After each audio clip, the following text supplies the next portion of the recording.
Good morning mga kababayan, andito po tayo ngayon sa Candoman, Cebu City, Mandawi City. Papunta po tayo ng Cebu City. So by the way mga kababayan,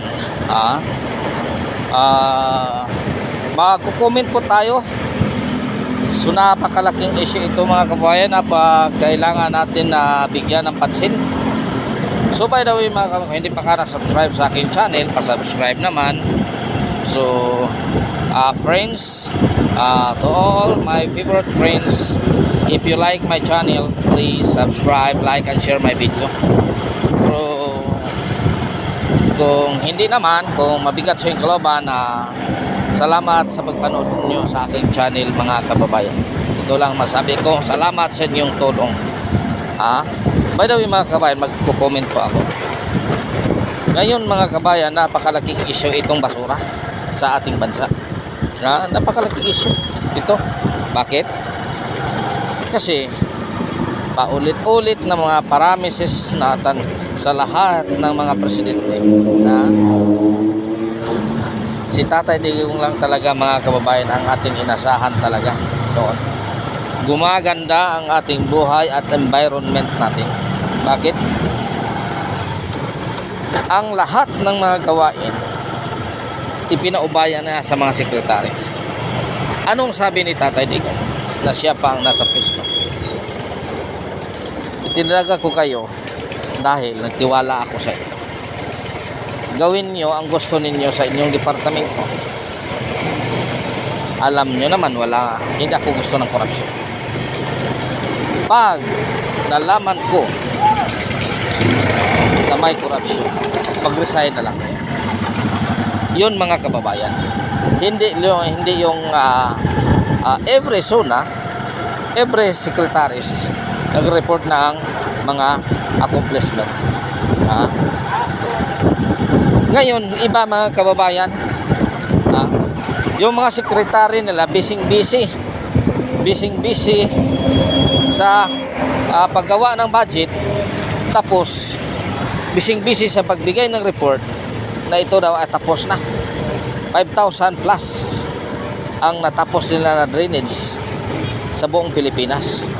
Pero ang tanong, so napakarami ang drainage na ginawa doon sa Maynila. Ngayon mga kababayan, happy ang ating presidente na nag-report sa ating bayan na ito ang kanilang nagawa, ito ang budget nila, 542 billion ang budget, 42 tons na basura at putik na nakuha nila. Ngayon mga kabayan, happy sila. Lahat ng mga dignitaries, lahat ng mga congressman, puwera lang sa itong mga congressman na matatalino, pero itong congressman na kurakot, masyadong maraming nakapalakpak ng malakas. Pamalakpak ng malakas mga kabayan.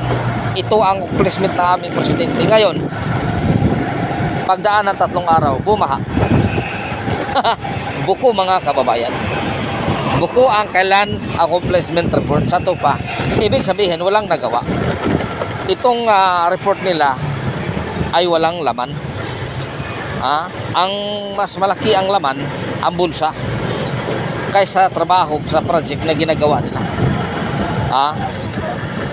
Yan ang katotohanan natin mga kababayan. Bakit nagkaganyan tayo? Dahil sa korupsyon, 42 tons na basura ang nakuha nila sa lahat ng ating bansa. Pero iilang congressman dyan na basura hindi nila inalis.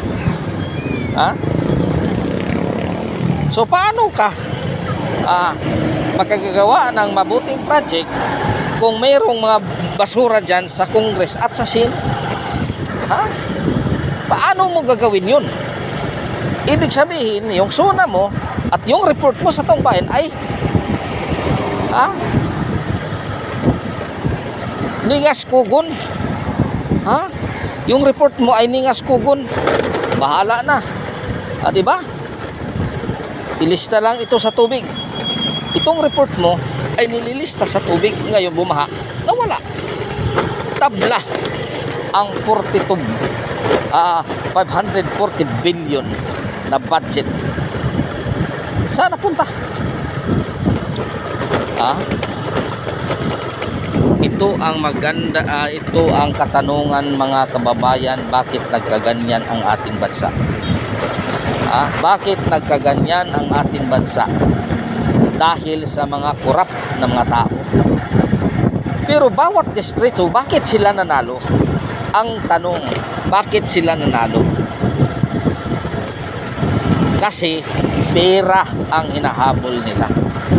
Pera. Ngayon, ilan kayo nagsuffer sa bawat distrito ninyo binaha? Tanungin ko kayo. So hanggang dito na lang mga kababayan. Maraming sa inyong suporta.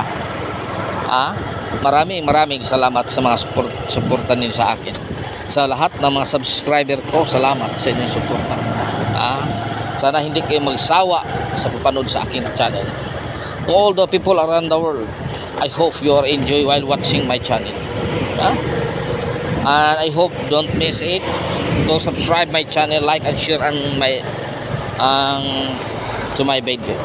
Thank you very much. God is good all the time. God is good.